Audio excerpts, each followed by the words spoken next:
صديقي دلني لله إني غاية الفردوس والظل الظليل.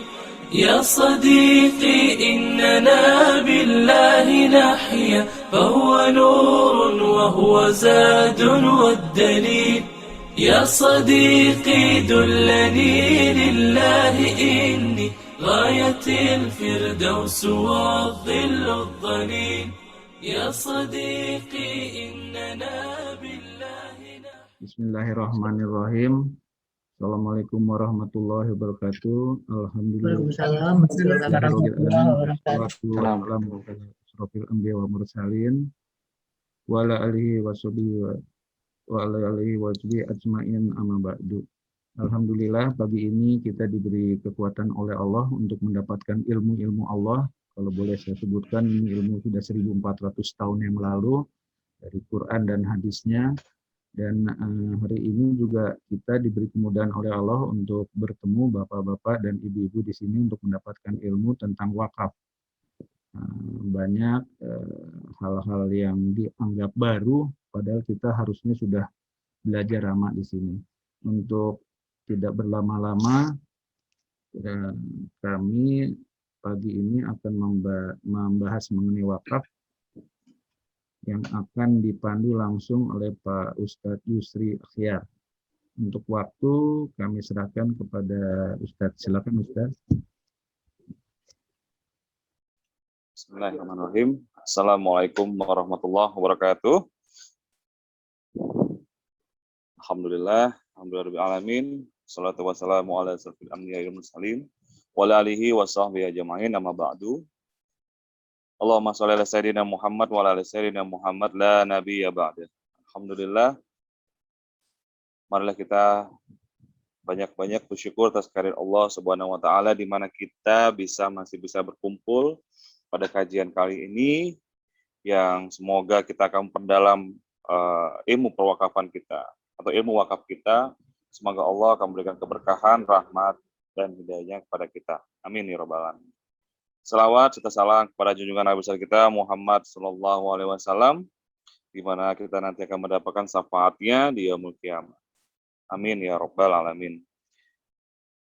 Yang kami muliakan ya para habib, para ulama-ulama, para kiai, para ustadz-ustadz kita, ya dan pada bapak ibu yang hadir pada kajian kali ini, semoga kita bisa sama-sama belajar. Saya juga masih banyak kurangnya, yang semoga kita akan bisa memberikan informasi terbaik atau mungkin sebuah informasi tentang perwakafan yang semoga nanti kita akan mendapatkan amal dan kedepannya. Amin.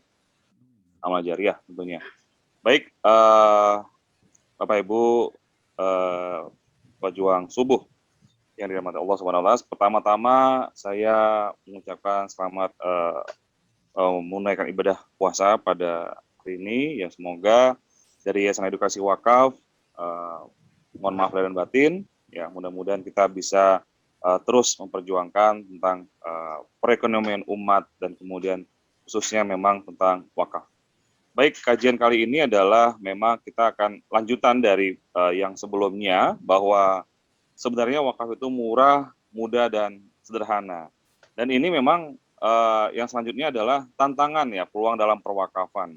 Apakah kita siap untuk bagaimana menjaga wakaf ini lebih ke arah langsung ya, bahwa ini bukan sosialisasi ataupun ini bukan sebuah sekedar sebuah ilmu baru, tapi sebenarnya ini sudah ilmu lama yang sudah dijalankan oleh Rasulullah SAW ya 1500 tahun yang lalu, konsep dan dalam perwakafan yang sudah berjalan.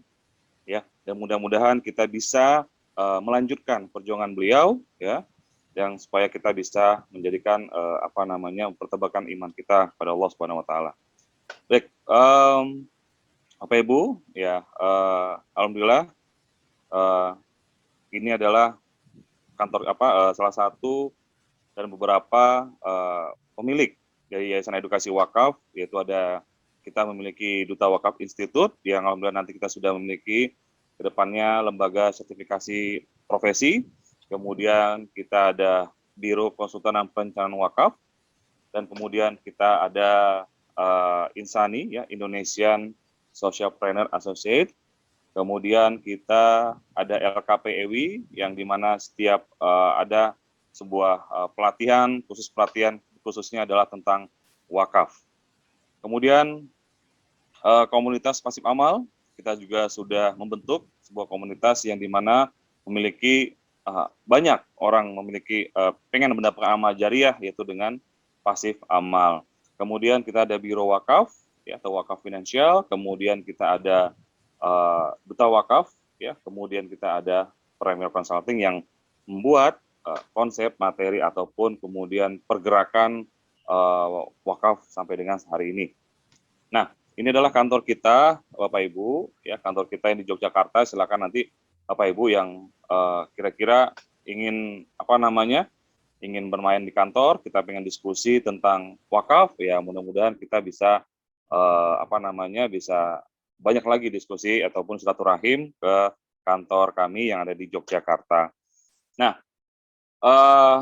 jadi pertanyaan kemarin bahwa ada wakaf itu istimewa, kemudian atau wakaf itu mudah, gitu ya.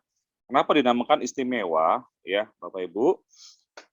Istimewanya wakaf ini adalah karena pertama adalah sedekah yang ultimate. Ya, sedekah ultimate itu seperti apa? Nanti kita akan kupas. Kemudian wakaf istimewa itu karena mitigasi resiko akhirat. Yang kita sudah bahas di pertama, bahwa mitigasi resiko akhiratnya seperti apa, ya. Kemudian pondasi ekonomi sudah jelas, ya, wakaf itu menjadi suatu pondasi ekonomi umat. Kemudian sumber kesejahteraan, ya. Kemudian kemandirian bangsa, ya. Melalui wakaf bisa mewujudkan kemandirian bangsa. Nah, wakaf adalah pengelola sedekah secara komersial yang disedekahkan. Jadi Bapak Ibu, bahwa selama ini memang yang sedekah yang kita lakukan saat ini adalah dalam bentuk apa, gitu ya. Dalam bentuk apa yang nanti di mana apakah dari sedekah yang kita berikan itu menghasilkan bisa disedekahkan kembali. Nah, ini yang menjadi hal yang menarik, saya bilang, ya. Nah, kita lihat di sini ada hadis, ya, hadis Bukhari, ya, dari 2565, kemudian ada hadis riwayat Muslim, ya, nomor 3085. Nah, jadi ada pertanyaan sahabat Rasul, ya, yaitu sahabat Abdullah bin Umar radhiyallahu anhu, berkata bahwa sahabat Umar ini memperoleh bagian tanah di Khaybar, gitu ya. Jadi lalu ia datang kepada Nabi Muhammad SAW, seraya berkata, aku telah mendapatkan bagian tanah yang saya tidak memperoleh harta selain ini yang aku paling berharga bagiku. Nah, maka bagaimana engkau, wahai Nabi? Nah, engkau perintahkan aku dengan sebidang tanah ini. Jadi tanah ini memang menurut beliau bingung mau diapakan, gitu ya. Mungkin tanah yang begitu luas, ya, yang ada lahan kurma, gitu ya. Nah, ini yang menjadikan bahwa beliau minta petunjuk sama Nabi, ya, Rasulullah SAW.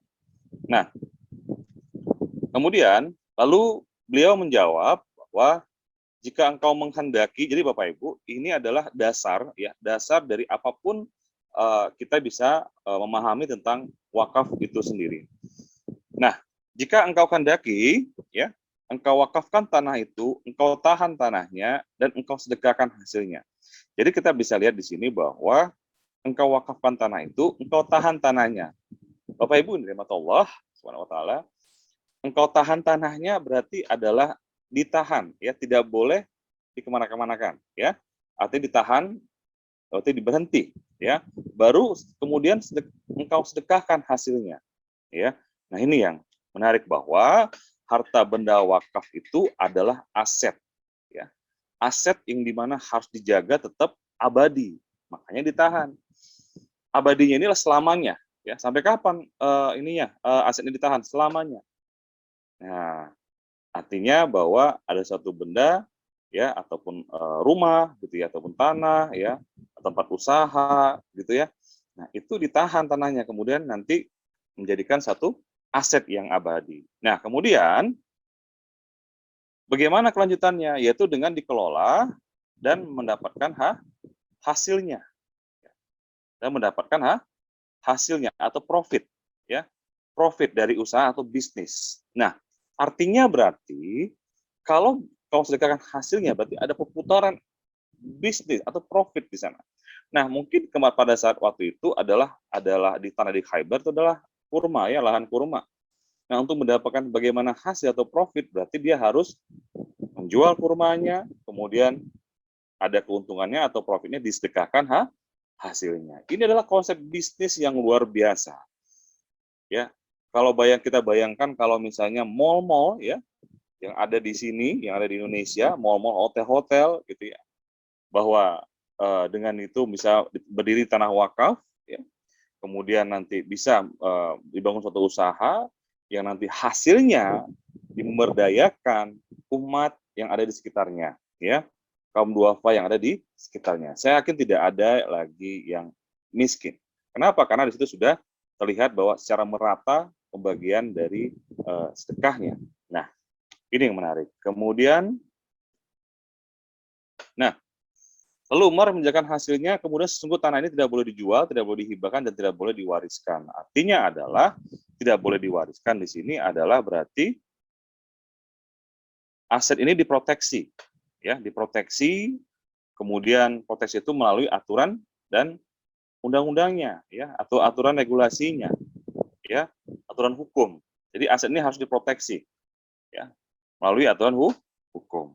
Nah, makanya mungkin karena wakaf ini bisa ada dua, ya, zaman dulu, ya, ada baik yang secara lisan maupun secara baik tulisan juga, bahwa dengan akadnya jelas bahwa dia mewakafkan atau menghibahkan, ya, dan tidak boleh diwariskan. Makanya harus catat. Makanya kejadian selama ini kan bahwa banyak sekali kalau misalnya tanah wakaf ini, ya, tanah wakaf ini itu menjadi permasalahan. Kenapa? Karena mungkin tidak diproteksi, ya, secara hukum, sehingga keluarga atau turunannya menuntut bahwa tanah ini belum diproteksi, sehingga terjadilah sengketa di sana, ya.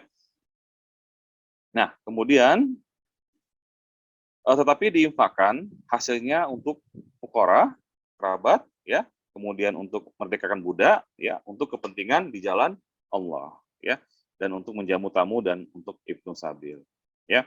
Nah, jadi nanti bisa saja bahwa, ya, untuk hasilnya ini, itu profitnya ini disedekahkan untuk kepentingan sosial ataupun keagamaan. Nah, untuk kepentingan sosial ataupun keagamaan banyak sekali, ya, bisa dalam bentuk sosial, ya, kaum duafa, kemudian bisa juga dalam bentuk pertumbuhan ekonomi, tapi memberikan kemudahan, ya, bagi contohnya para UMKM, gitu ya, dan yang profitnya tadi untuk permodalan mereka, misalnya gitu, ya, artinya adalah untuk kepentingan sosial atau kepentingan umat, ya, nah itu juga bisa. Nah, orang yang mengurusinya juga, ya, tidak mengapa apabila dimakan sebagian hasil, ya, sebagian hasilnya untuk yang ma'ruf, ya. Nah, di sini kita bisa melihat bahwa biaya usaha atau bisnis dapat dibebankan dari pendapatan. Artinya sudah ada profit, ya, kita akan ada orang yang mengurusinya, ya, tidak mengapa apabila dia makan sebagian hasilnya menurut yang ma'ruf atau memberi makan temannya tanpa ingin menimbunnya. Nah, ini yang konsep ini yang sangat kalau kita pahami, insya Allah kita bisa benar-benar mengaplikasikan langsung kepada saat ini kepada masyarakat atau kepada umat yang saya kira banyak sekali di luar sana, ya, konsep yang ataupun tanah wakaf yang belum bisa diproduktifkan, ya. Saya kira kita bisa ngeceknya di mana, mungkin di KUA, ya, yang terdaftar yang resmi itu ada di KUA. Ya, kenapa? Karena kalau wakaf tanah, ya, itu ada di KUA sertifikatnya, ya, kecuali wakaf uang itu berada di LKS, PWU atau lembaga keuangan syariah penerima wakaf uang, ya. Nah, jadi walaupun misalnya wakaf itu istimewa, tetapi bertahun-tahun mengalami stagnasi dan kebuntuan. Yang ini yang saat ini kita memang menjadi satu berpikir bahwa kenapa kok tidak terjadi masif, ya, pergerakan wakaf, tapi hanya zakat saja yang menjadikan itu begitu masif, begitu orang memikirkan udah zakat saja gitu, ya, karena Kenapa gitu ya? Nah, kita bisa lihat apa saja yang menjadi permasalahannya ya selama ini, ya, kemudian apa saja yang menjadi solusi pemecahannya. Ya, apalagi sudah ada permasalahannya, bagaimana pemecahannya. Nah, ini seharusnya kita sudah bergerak dari dulu ya, tapi sekarang memang belum. Nah, kemudian tantangan pertama adalah optimalisasi tanah wakaf. Ya, optimalisasi tanah wakaf. Ya, kemudian kita melihat data bahwa dari Dewan Wakaf Indonesia bahwa luas tanah wakaf di Indonesia itu ada 430.000 hektar, ya, 430.000 hektar itu berarti kalau kita lihat seluas Jabodetabek, ya, seluas Jabodetabek. Nah, kemudian kalau misalnya lebih dari 7 atau 8 kali Singapura, ini tanah wakaf Indonesia sangat luas sekali, ya, sangat luas sekali. Dan artinya ini yang menjadikan aset umat yang cukup besar, ya. Ada kalau kita hitung nilai asetnya 430 triliun, ya, kalau kita kalikan aja, ya, 1.430 triliun, kemudian 90% aset tanah wakaf itu terbengkalai, artinya tidak dimanfaatkan, mungkin hanya tumbuh belalang atau mungkin hanya ditanamin pisang, mungkin ya. Nah, itu kemudian padahal NJOP-nya 0, ya, tanah wakaf itu tidak bisa diagunkan, ya.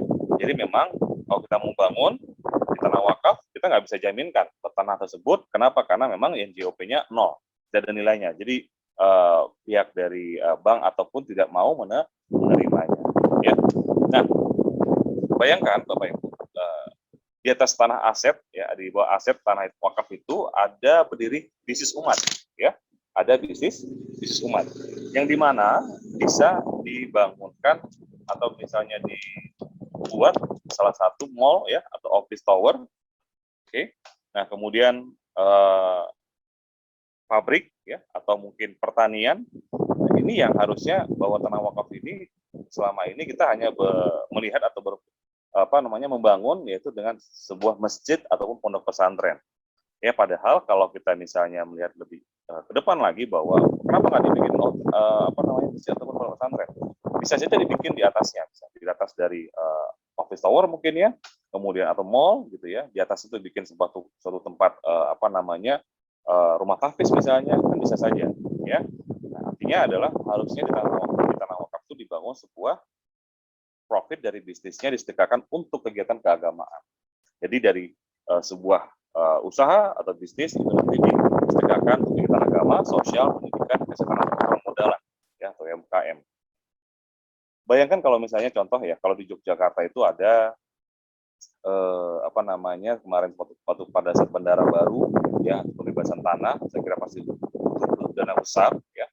Itu sebenarnya padahal pemerintah tidak perlu mengeluarkan dana besar, kerjasama aja, bagi hasil saja, ya.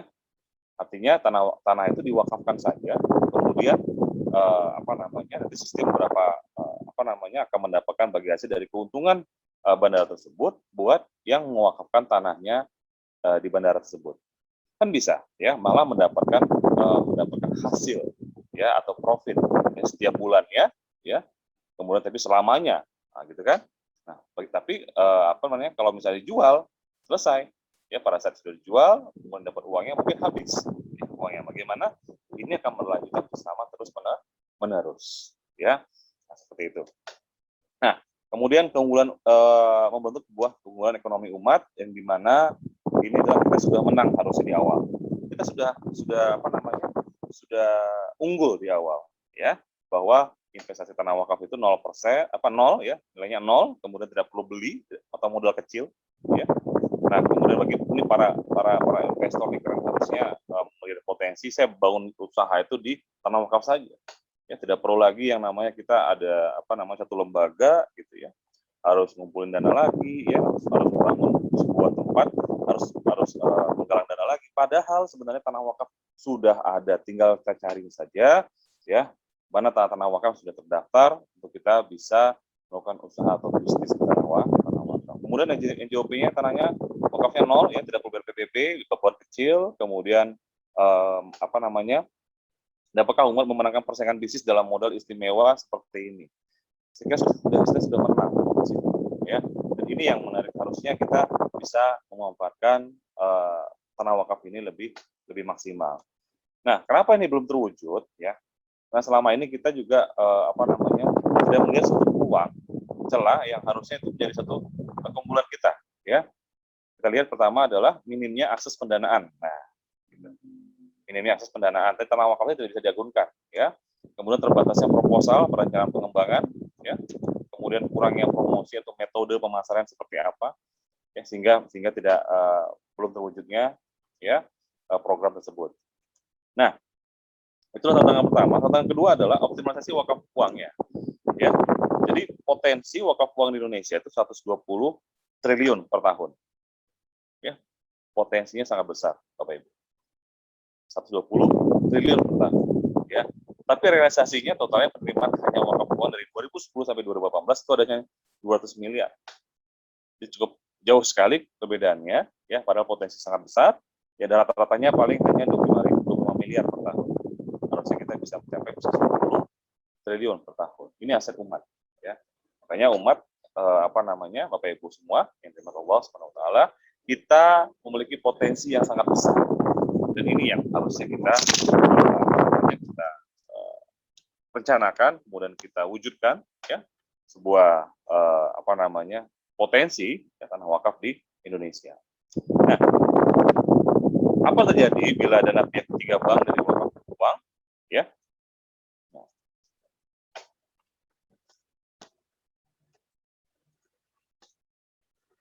Ya, apa terjadi ya bila ada dana dari pihak ketiga ya, dari wakaf uang bahwa LKSPWU atau bank syariah. Jadi LKSPWU ini adalah lembaga keuangan syariah ya, kemudian di mana sudah sesuai dengan undang-undang ya. Maaf, ada suara gemerisik apa? Angin apa ya? Apa dari mikrofon ya? Ini ada sebentar. Terima kasih.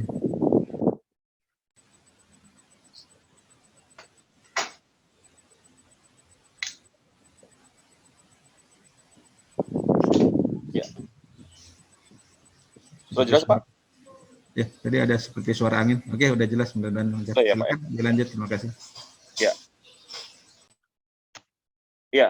Nah, bank syariah adalah bank syariah perkasa, keuangan tanpa riba, biaya ekonomi murah, dan dunia usaha kompetitif bangsa berdaulat. Jadi Bapak Ibu, bahwa dana pihak ketiga bank dari wakaf uang ini benar-benar menjadi suatu keuntungan bahwa dana dari LKSPWU atau bank syariah sendiri itu menjadi kumpulan dana umat, gitu ya. Padahal potensinya sangat besar bank syariah, ya. Kenapa?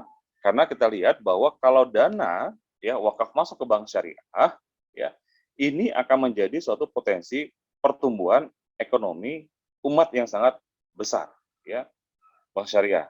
Ya, tapi kita melihat bahwa sampai dengan saat ini, Bapak Ibu mungkin berapa persen yang memiliki tabungan di bank syariah?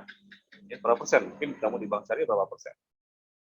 Nah, padahal sebenarnya kalau kita besarkan dulu bank syariahnya, ya, oh Pak, bank syariah sama aja. Saya bilang sama aja.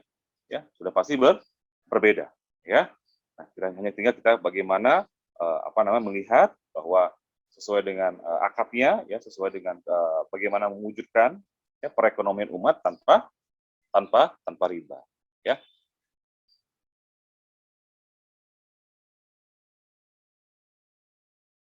Ya, keunggulan lagi yang menjadikan ekonomi umat adalah cost of fund-nya 0. Ini tadi saya bilang tadi bahwa ekonomi biaya rendah dan kompetitif. Kemudian sistem penyataan modalnya syirkah atau mudharabah muqayyadah, artinya adalah sistem bagi hasil. Ya, tahun, ya, tolong menolong. Nah, kemudian dapatkah umat memenangkan persaingan bisnis dengan modal istimewa? Nah, ini artinya yang menjadikan bahwa bagaimana kita membesarkan bank syariah dengan cost of fund yang 0. Jadi nilainya itu 0, karena orang sudah menyerahkan dananya, sudah mengikhlaskan dananya kepada bank syariah. Nah, bank syariah kan semakin besar dananya, itu hanya justru bisa memberikan permodalan kepada masyarakat lebih murah. Karena selama ini kan, wah Pak, bank syariah kan lebih mahal, lebih mahal ini ya, untuk modal usahanya lebih mahal. Iya mahal karena modalnya sangat kecil. Ini kita bisa lihat semenjak di launching syariah itu hanya pertumbuhannya hanya kecil sekali ya, sampai cuma terakhir 5,7 kurang lebih 57,58% ya market share-nya. Jadi ini yang menjadikan kita konsen bahwa harusnya kita harus membesarkan bank syariah melalui wakaf uang. Ya, kenapa ini belum terwujud? Karena minimnya fundraiser ya atau amil wakaf atau wakaf raiser. Ya, selama ini kita mungkin mengenalnya adalah amil zakat ya. Tapi untuk amil wakaf belum ada atau minimnya sangat sekali. Ya. Mungkin Bapak Ibu kalau datang ke LKS PWU atau bank syariah, pas saya ingin wakaf, mungkin bingung ya. Tellernya bingung. Kita sudah buktikan juga dari beberapa bank syariah dan masih bingung ya. Nah, kemudian kurangnya promosi. Ya, kurangnya promosi materi edukasi atau literasi yang disampaikan ya. Tidak sama sekali gitu. Nah, kemudian sedikitnya inovasi ya, nilai tambah program wakaf tersebut. Ya, nilai tambahnya program tersebut. Jadi sehingga ada inovasi. Jadi kebanyakan selama ini bahwa apa yang ada di konvensional dibawa ke syariah. Tidak ada yang menarik. Gitu ya. Sama saja jadinya. Nah, bagaimana yang menarik? Harusnya kita wujudkan dengan program yang wakaf uang. Insya Allah ini akan menjadi suatu pandangan bahwa inilah sebuah produk terbaik buat umat. Ya. Baik, yang ketiga tantangan optimalisasi adalah partisipasi. Bagaimana setiap umat di Indonesia ini sangat luar biasa. Ya, jumlah umat Muslim di Indonesia 235 juta jiwa. Ya, kemudian kita indeks literasi wakaf di Indonesia rendah, ya, hanya 0,4%, sehingga partisipasinya pun sangat rendah, ya hanya 0,2%. Ini sumber dari kebijakan fiskal Kementerian Keuangan RI. Dan ini yang menjadi concern kita. Kenapa kok wakaf ini menjadi satu yang pergerakan yang sangat slow, ya maka tidak terlihat, gitu. Karena literasinya yang cuma kecil sekali 0,4%, ya. Kemudian dan hanya partisipasinya 0,2%. Ini kita pengen kita menggerakkan secara masif lagi bahwa literasi dulu pada wakaf pada masyarakat ya tentang wakaf supaya apa meningkatkan partisipasi. Ya. Nah, mungkin saya sedikit juga mau tanya kepada Bapak Ibu bahwa pernahkah Anda diberikan materi wakaf atau dikunjungi mungkin dijelaskan tentang wakaf ya. Selama ini mungkin didatangi oleh amil zakat ya, tapi kalau misalnya atau amil wakafnya sudah atau belum ya. Nah, makanya mungkin ini jadi bertanya bahwa ada nggak gitu kira-kira yang diberikan materi tersebut atau dikunjungi atau didatangkan ya oleh salah satu menyampaikan tentang program wakaf ya. Nah, tantangan keempat adalah peran mediator perwakafan. Nah, ini peran mediator sangat penting ya karena apa? Karena setiap pertumbuhan wakafnya melalui mediator. Nah, begini Bapak Ibu yang dirahmati Allah, bahwa umat ini ingin berwakaf ya. Umat masyarakat Indonesia ini ingin berwakaf. Ya. Cara wakaf yang saya ingin mudah seperti apa gitu ya. Ingin berwakaf gitu, mau punya amal jariah, kemudian punya dana dan niat gitu ya. Tapi nggak tahu caranya bagaimana. Dananya ada gitu, tapi tidak tahu bagaimana caranya. Nah, ini kan jadi PR juga bagi kita bahwa bagaimana supaya masyarakat itu lebih mudah melakukannya. Nah, kemudian nazir wakaf uang itu ada program sosialnya, kemudian punya kebutuhan dana, ya, punya perizinan nazir juga, tapi tidak tahu bagaimana metodenya menjalankan. Ya, mereka jelas pasti ada programnya juga, ya, punya kebutuhan juga mereka. Pihak nazir, ya. Tapi tidak tahu bagaimana metode. Dan juga bagaimana tidak ada alurnya, proses seperti apa sih dasar cara berwakaf, pada siapa sih, nazirnya mana nih, ya, nggak kelihatan gitu, bagaimana caranya. Nah, ini yang makanya untuk yang perlu kita sampaikan bahwa memang harus saling sinergi, ya, saling komunikasi sehingga informasi itu sampai dengan tepat, ya. Nah, pertanyaannya yang untuk menyambungkan kedua ini bagaimana? Gitu. Selama ini kita bingung, Ini nggak ada. Gitu. Siapa yang bisa memberikan informasi ini? Karena belum ada metodenya ya bagi nazir, kemudian tidak tahu caranya bagi umat. Ya. Nah, belum ada peran mediatornya, dan ini yang menjadi PR. Belum ada peran mediator antara nazir dan umat. Ini belum ada mediatornya. Ya, dan alhamdulillah hari ini kita sudah terbentuk. Ya, bagaimana mediator terbentuk sehingga Bapak Ibu, insya Allah bisa mengetahui bagaimana sebenarnya alur ataupun proses wakaf uang ini. Ya, nah, mediator wakaf yaitu memberikan sebagai promotor, ya, kemudian memberikan informasi kepada umat. Kemudian juga mediator wakaf sebagai fundraiser kepada nazir, ya, kepada nazirnya. Nah, yang kelima, Bapak Ibu, kompensasi mediator perwakafan. Nah, artinya ada kompensasi, jadi bahwa selama ini memang kalau misalnya kita Bapak Ibu bisa melihat bahwa kalau zakat, ya, zakat selama ini pokok dibagi ada 8 hasnaf. Ya, ada 8 hasnaf. Kemudian kalau wakaf pokoknya tetap utuh, ya. Nah, kalau misalnya ada dana terkumpul 100 juta, nah ini kita juga sudah bisa memahami bahwa kenapa kok zakat lebih kencang dibanding wakaf.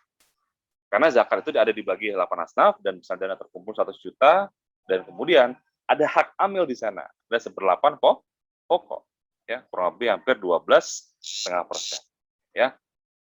Nah, berarti 12,5 juta adalah ini hak amilnya kalau di zakat. Tapi kalau wakaf tidak ada hak amil.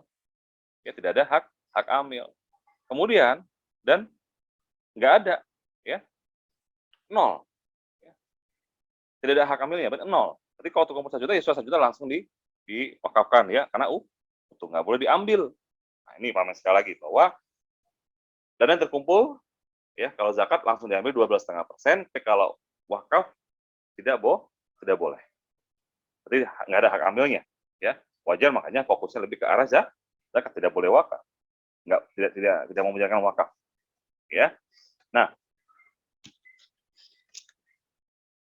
apa saja bentuk kompensasinya? Jadi banyak sekali kompensasinya. Kemudian dari mana sumber kompensasinya? Ya. Siapa yang memberikan kompensasinya? Ya, dan kapan kompensasi akan diberikan? Nah, kalau hak amil zakat tadi jelas, ya, sudah jelas, ya. Tapi kalau misalnya seorang mediator, ya, melalui wakaf, ada nggak? Ya. Nah, ini makanya kenapa perlambatan bahwa wakaf ini tidak begitu menjadi masif, ya. Berapa besar kompensasinya buat si mediator wakaf, ya. Pasti kalau misalnya salah satu lembaga, ya, atau lembaga tadi, ya, fundraising-nya itu, ya pasti dia lebih ke arah zakatnya walaupun dia ada program wakafnya. Kenapa? Karena program zakatnya lebih menghasilkan, ya, untuk perputaran operasional mereka. Nah, pantas saja wakaf ini selama ini jalan di tempat karena tidak difokuskan atau tidak diarahkan. Nah, apa yang perlu dilakukan agar masalah perwakafan ini dapat terselesaikan? Dan ini yang menjadi pertanyaan selama ini kita. Jadi bagaimana ya caranya? Jadi bagaimana cara menggerakkannya? Nah, ya, sini kita lihat ada peluang peluang bonus demografi. Ya, yang pertama adalah bahwa padahal, ya, kita memiliki penduduk sudah 266 juta jiwa, ya. Kemudian di kelas low itu ada 137 juta jiwa, kemudian kelas middle up itu ada 49% atau kurang lebih 129 juta jiwa, ya, dan 87,5% Muslim, ya, atau kita kurang lebih 105 juta jiwa kelas middle up-nya. Ya, ini cukup besar potensinya, ya. Middle up itu ada 105 juta jiwa, 87,5%. Dan ini adalah sangat market yang sangat besar, ya. Artinya kalau misalnya kita ingin berwakaf, ya, potensinya besar. Ada orang-orangnya, ya. Nah, peluang pertama adalah jumlah besar dan kekuatan yang sangat besar, ya, bahwa kita melihat bahwa ini adalah Indonesia adalah sebagai muslim terbesar di dunia, ya. Tapi belum sebagai muslim power di dunia. Harusnya kita menjadi muslim power. Ya, dengan kekuatan ini itu akan bisa menjadikan pergerakan ekonomi umat Islam terbesar di dunia. Ya. Baik, peluang kedua adalah the middle class Muslim. Ya, ada buku salah satu buku marketing ya, yaitu milik Pak Yusuf Hadi. Itu ada middle class Muslim, bahwa dia membuat karakteristik adalah salah satu kelas menengah Muslim itu adalah memiliki 30% sisa penghasilan. Jadi 30% penghasilan ini tidak mau dikemanakan ya, selama ini mereka habiskan, yaitu tadi bisa ke mall ya, bisa ke nongkrong ya, ke kafe yang branded gitu ya. Nah, kemudian daya belinya besar ya, kemudian kesadaran ibadahnya tinggi ya, sudah jelas ya. Kemudian terpelajar dan open mind ya. Kemudian ada high connected yang sangat luas untuk jaringannya atau komunitasnya ya. Nah, kemudian tren kebutuhannya bagi the middle class Muslim ya, itu ada fashion Islami ya, produk halal, dia pasti jadi produk yang halal ya. Kalau nggak ada halal dia pasti nggak beli nih ya. Kemudian fashion Islami atau hijabers ya. Apalagi sekarang udah model khimar ya, model hijab sekarang yang sangat bagus-bagus ya. Kemudian pendidikan Islami ya, apalagi sama pendidikan Islami sekarang luar biasa ya, mulai dari kelas yang biasa sampai yang mahal ada ya. Kemudian wisata religi ya, kemudian ada sedekah sosial. Nah, ini yang menjadi tren kebutuhan bagi the middle class Muslim. Nah, kebutuhan apa link dengan ke wakaf? Nah, ini yang menjadi bagi untuk kelas menengah Muslim ini, apa linknya untuk bisa ke wakaf, yaitu dengan sedekah sosial. Sedekah sosial ya, Indonesia itu terkenal yang namanya kalau untuk amal itu atau sedekah itu ya besar ya. Kayak contoh misalnya kemarin aja waktu pas konser almarhum Didi Kempot aja itu bisa dalam waktu sebentar ya, itu bisa menghasilkan 7,5 miliar ya. Jadi Indonesia itu adalah rajin berdonasi, Indonesia negara paling yang dermawan. Jadi yang paling sangat dermawan itu adalah Indonesia ya. Nah, peluang yang kedua, peluangnya adalah kekuatan finansial dari kelas menengah Muslim sangat kuat. Nah, ini cuma potensinya harusnya sangat besar ya. Tadi saya bilang tadi, makanya harus kita menjadi Muslim power ya. Nah, bukan hanya Muslim terbesar saja, tapi Muslim yang power. Nah, peluang ketiga adalah jasa mediator perwakafan ya. Jadi bagaimana nanti bahwa seorang mediator ini adalah memiliki tugas ke umat itu adalah melakukan syiar wakaf ya, baik itu digital ya, kemudian konsultasi wakaf, kemudian sebagai ikrar akta wakafnya ya, kemudian memberikan referensi wakif ya, tugasnya ke umat ya. Kemudian juga sebagai fundraiser kepada nazir, yaitu dengan tugas ke nazir adalah memberikan sosialisasi program ya, kemudian update progresnya seperti apa, kemudian fundraising wakafnya, kemudian optimalisasi jejaringnya ya.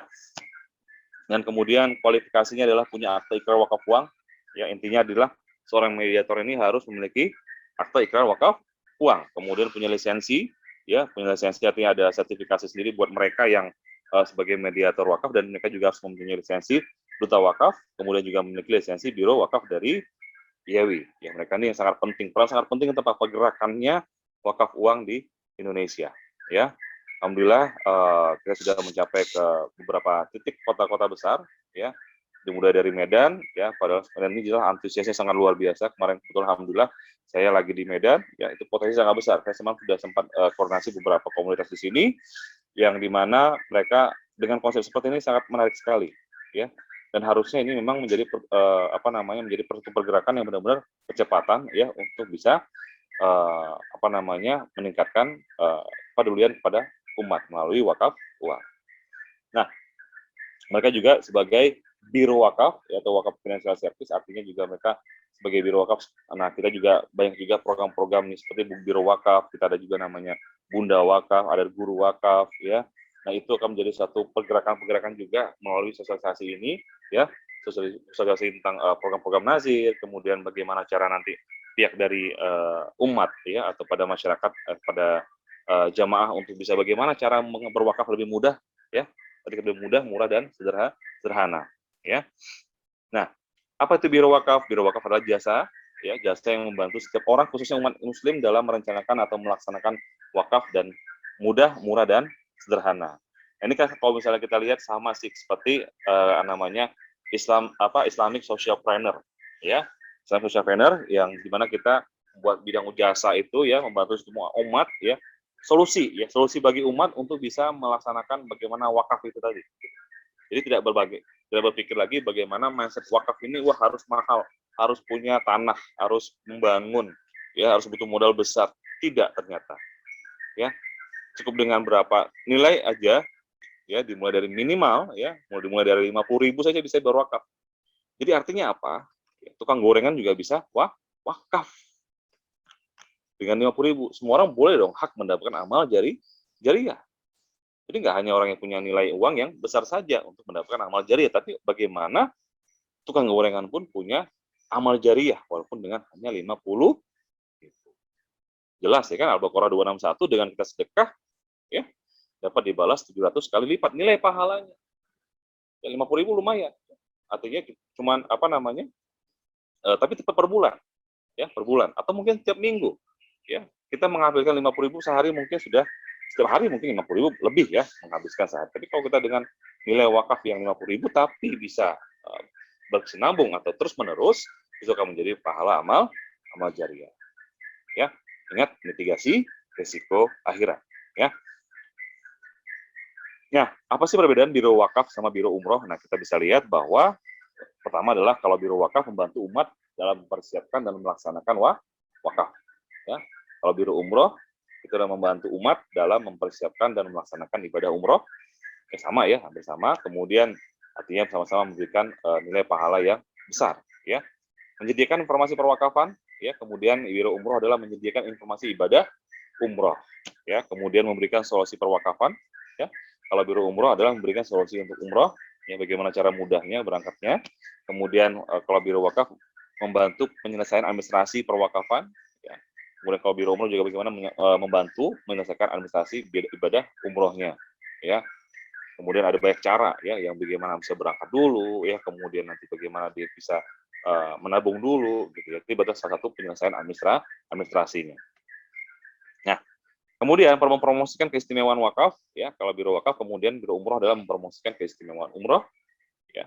Dan jadi inilah menjadi satu yang sebenarnya biro wakaf ini bisa nggak dimiliki semua orang? Bisa, ya. Saya bisa bagaimana melakukan syiar tentang wakaf melalui biro wakaf, ya, bisa. Nah, biro wakaf sendiri, jadi kami dari YAWI, ya, kita membuat biro wakaf, yaitu menyediakan produk keuangan syariah untuk membantu masyarakat agar berwakaf uang. Yaitu dengan, pertama ada programnya adalah IPASIP Amal, ya, kemudian ada deposit wakaf, ada tabaru wakaf. Jadi ini semua program ini sebenarnya sudah kita desain bahwa masing-masing sudah ada wadahnya, gitu ya. IPASIP Amal, ya, deposit wakaf, atau tabaru wakaf, itu sudah bersama juga dengan beberapa lembaga keuangan syariah, ya. Nah, itu dengan yang pasti LKS PWU, ya, sebagai penerima wakaf uang, ya, lembaga keuangan syariah, itu sudah kerjasama, ya, dan sudah berjalan dan sudah ada mengumpulkan dana, ya, kurang lebih kita sudah ada valuasi kurang lebih ada dana terkumpul itu ada 12 miliar, ya. Itu alhamdulillah dalam bentuk kita fokus dalam bentuk pengembangan inovasi wakaf uang melalui digital.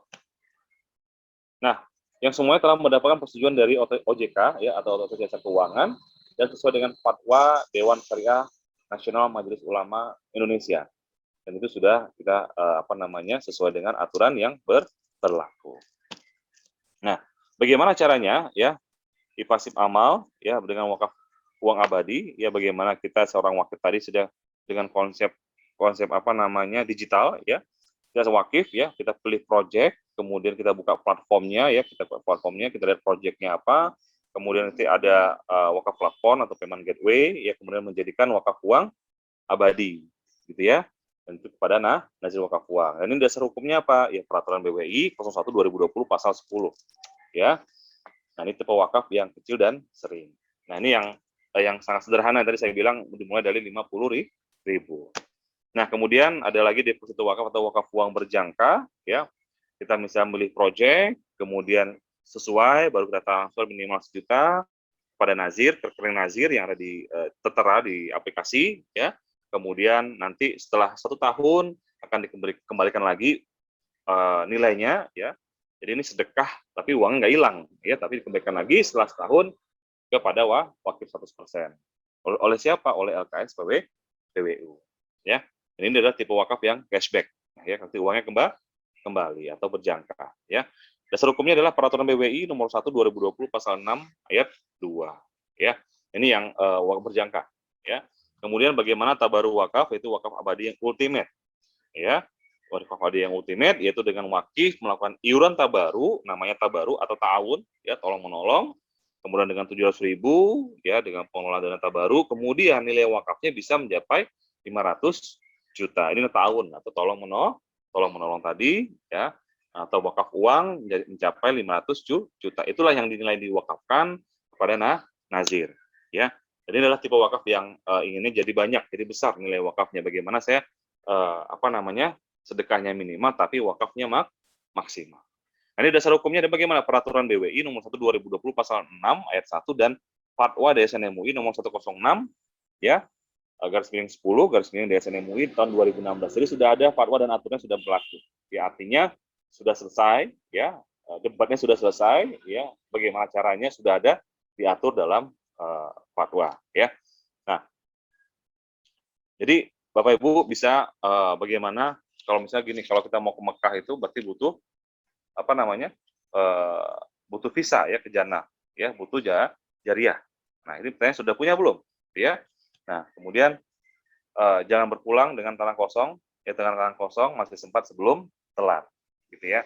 Artinya kita bisa membawa bekal bekal amal al-jariyah tadi, ya, ke alam barzah, ya, karena lihat ditimbang, ya, amalannya mana besar amalan apa dosanya, ya. Nah, ini akan menjadikan namakan mitigasi resiko akhirat atau, ya, bawa bekal melimpah untuk menuju jannah dengan amal jariyah. Kita tidak tahu kapan dipanggil, kemudian apa sudah persiapkan belum dengan amal jariyah, ya. Nah, berwakaf bagi orang tua juga yang sudah wafat adalah bukti kesolehan anak. Artinya kita juga bisa mewakafkan atas nama almarhum, ya. Contohnya misalnya almarhum ibu saya akan mewakafkan atas nama almarhum ibu saya, dan ini langsung diakadkan di atas nama almarhum dan juga sudah ada sertifikatnya, ya. Nah, sekeluarga beramal jariyah dan sekeluarga bersama di jannah. Jadi artinya kita bisa berwakaf walaupun dengan nilai kecil, ya, 50.000 dengan satu keluarga ada 4 orang, gitu ya. Kita bisa berwakaf, ya. Tapi setiap terus menerus, ya. Nah, baik Bapak Ibu, kira-kira materi yang sangat sederhana, ya, tentang tantangan dalam perwakafan.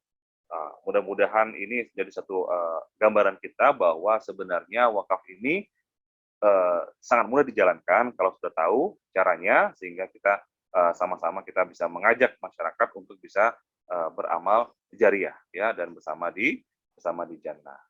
Baik, Bapak Ibu, mungkin nanti kita ini masih ada waktu sekitar hampir berapa menit, Pak? Kurang lebih hampir 40 menit, ya.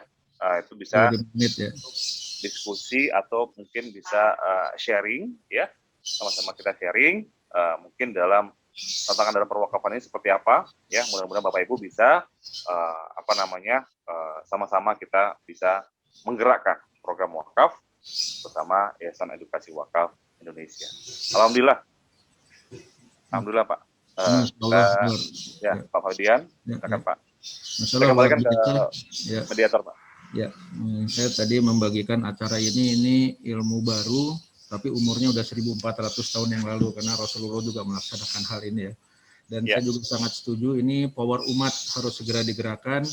Mudah-mudahan Pak, ini kita sebagai jamaah pejuang subuh Masjid Raya Pondok Indah, jadi tadi salah satu poin yang harus dilaksanakan, yang masih kurang adalah promosinya. Insya Allah akan kita bantu maksimum. Alhamdulillah kajian ini banyak diikuti oleh jamaah dari manapun, tidak hanya dari Jakarta, dan tiap pekan juga kita jalan-jalan ke luar negeri sudah dari Ramadan tahun lalu, dan di sana juga kita bersahabat. Sudah alhamdulillah disilaturahmikan, dikenalkan oleh Allah hampir 35 dubes, Pak.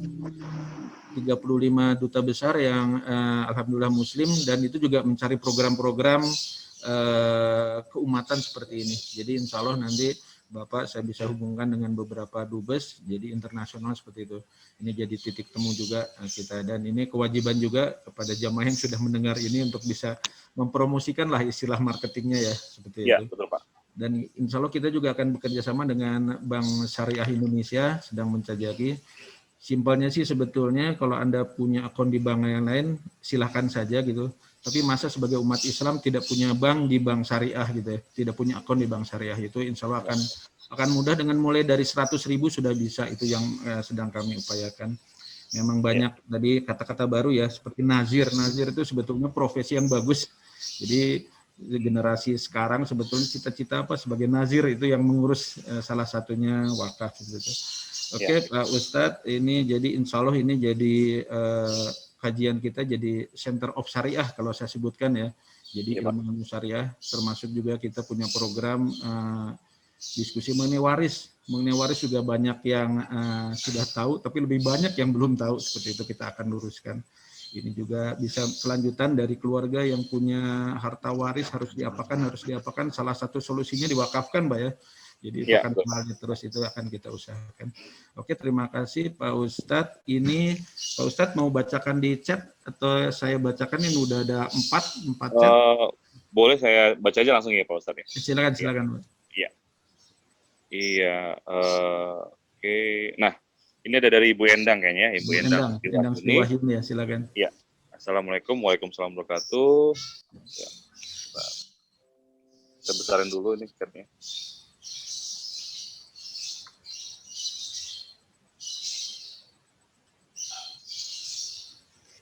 Saya bantu bacakan juga bisa? Ya sih, sebelah saya ini kok kecil sekali ya. Sudah.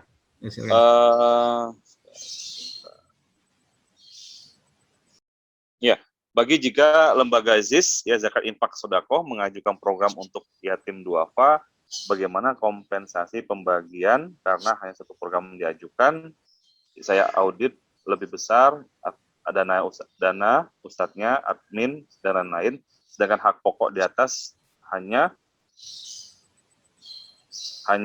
20% ya, 20%. Jika ZIS mengajukan program ya, artinya adalah memang sesuai dengan kompensasinya bahwa harusnya sesuai dengan aturan yang sudah berlaku, seperlapan asnaf ya, atau kurang lebih hampir 12,5% ya, kurang lebih ya. Makanya itu harusnya adalah sesuai dengan yang disepakati, karena memang kalau kayak infak sedekah ya, itu memang ada sesuai dengan berapa yang diberikan untuk operasionalnya, itu memang ada kurang lebih ada yang mencapai juga 30%. Tapi kalau untuk zakatnya itu harus sendiri ya, karena itu sudah ada aturannya 8 hasnaf tadi itu, atau 12,5% ya. Mungkin harus dipisah, bisa jadi mungkin mana yang infak sedekahnya, hibahnya, tapi kalau zakatnya sendiri ya, karena memang itu masing-masing sudah ada porsinya. Ya itu boleh kesepakatan, kalau infak sedekah boleh tergantung berapa, mau 20 ya, atau 15 atau 25, tergantung dari seberapa kebutuhan untuk operasionalnya di sana.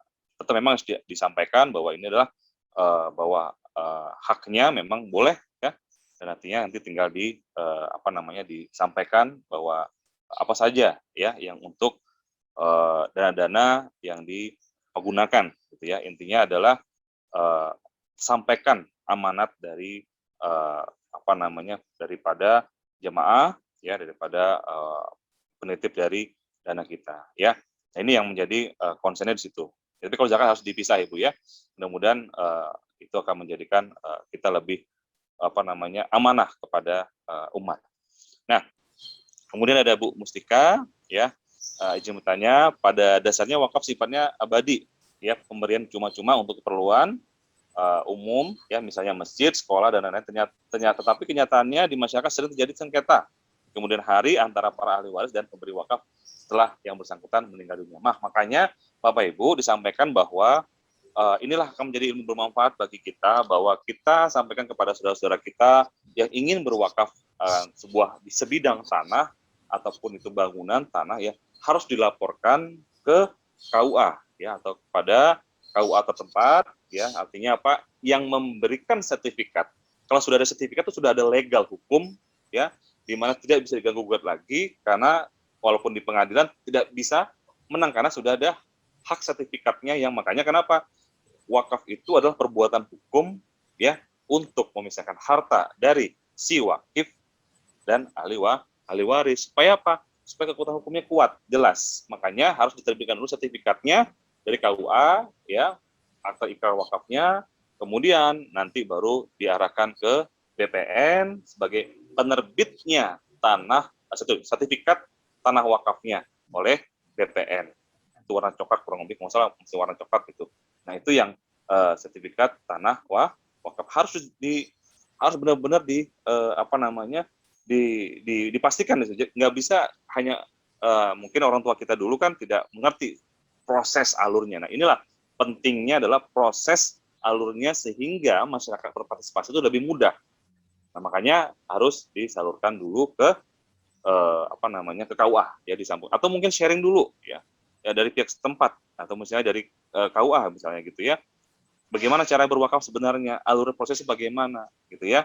Sama-sama kita juga sama-sama belajar di sana. Dan supaya apa? Supaya tidak jadi hal-hal yang tidak diinginkan nantinya ke depan. Nah, ini memang sering terjadi dimanapun gitu ya. Apalagi sekarang kemarin terakhir di Medan juga seperti itu ya, posisinya kalau misalnya ada tanah wakaf sudah diwakafkan saja, tapi ya tidak ada sertifikatnya, tidak diterbitkan ya, begitu kurang lebih ya.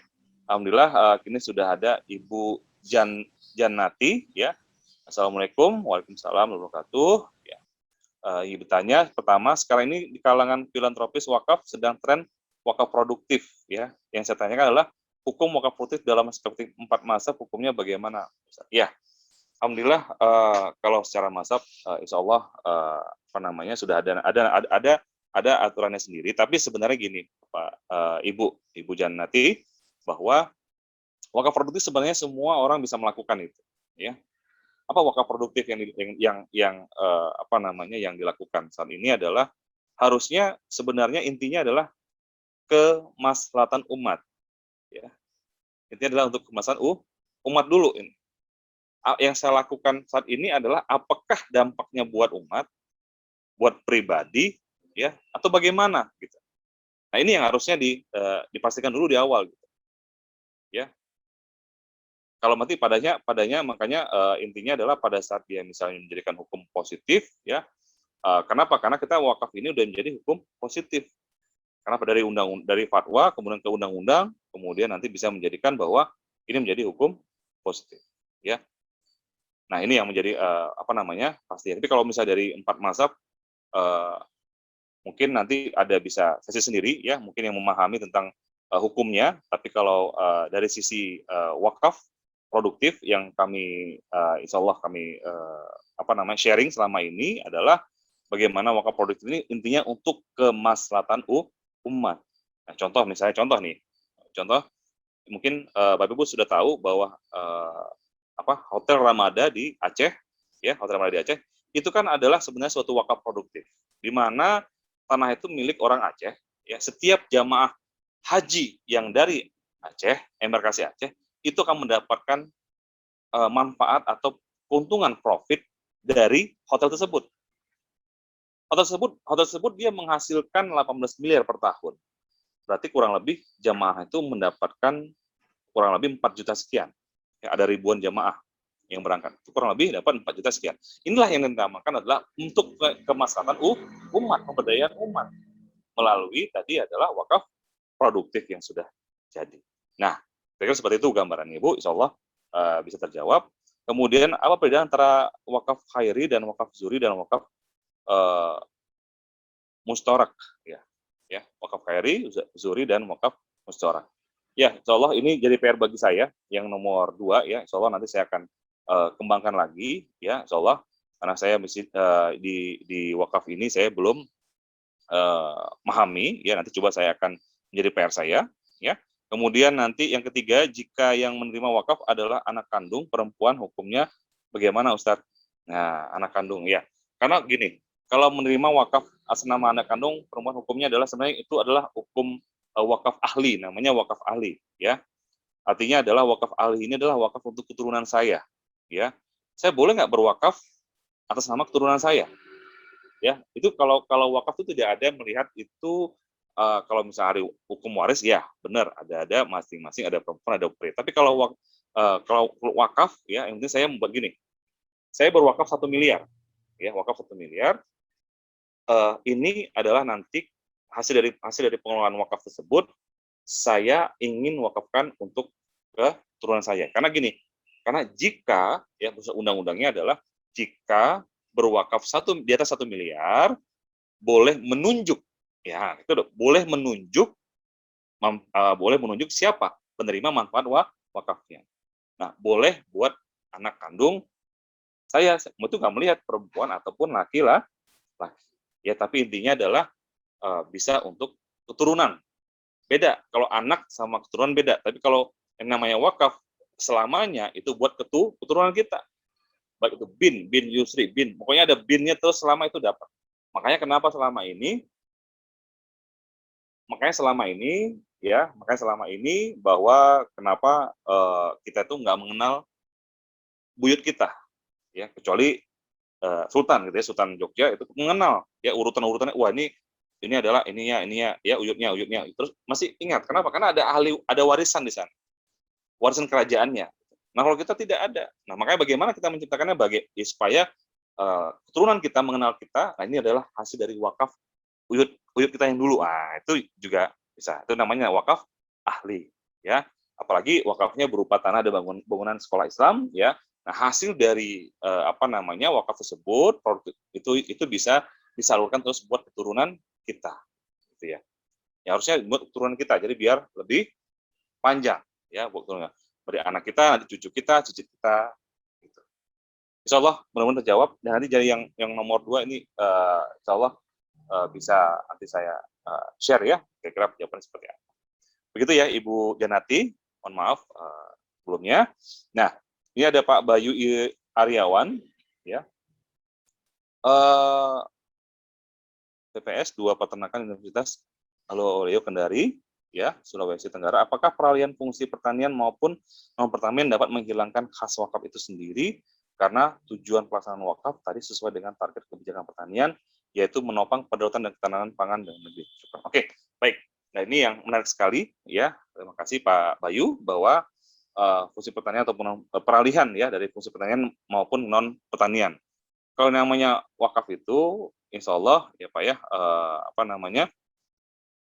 kalau wakaf itu sendiri sebenarnya adalah awalnya ya, akad awalnya seperti apa ya, nilai wakafnya untuk apa, artinya kalau misalnya khusus memang untuk pangan, ya kalau misalnya untuk pangan ya berarti fokus yang memang untuk pangan. Tapi kalau misalnya kata-kata untuk kemaslahatan umat atau untuk untuk kegiatan umat misalnya atau untuk produktifnya umat gitu.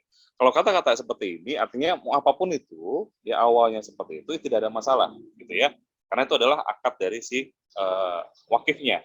Tapi kalau misalnya dia kondisi seperti misalnya tidak memungkinkan kembali untuk menjadi suatu pertanian atau apapun, misalnya contoh ada salah satu bangunannya kena gempa dan harus beralih fungsi misalnya seperti itu, ya tidak apa-apa karena kan sudah dalam kondisinya seperti itu. Ya. Tapi kalau misalnya dalam beralih fungsi, ya insya Allah wakaf ini intinya adalah akar pertama adalah bahwa kalau untuk kemaslahatan umat apapun bisa dilakukan. Makanya gini, yang menjadi kendala adalah Bapak Ibu, mohon perhatikan sekali lagi bahwa kalau misalnya ada yang ingin berwakaf, ya wakaf, janganlah menentukan langsung. Misalnya, Pak saya ingin masjid, jangan seperti itu. Buat saja adalah untuk kemaslahatan umat, ya.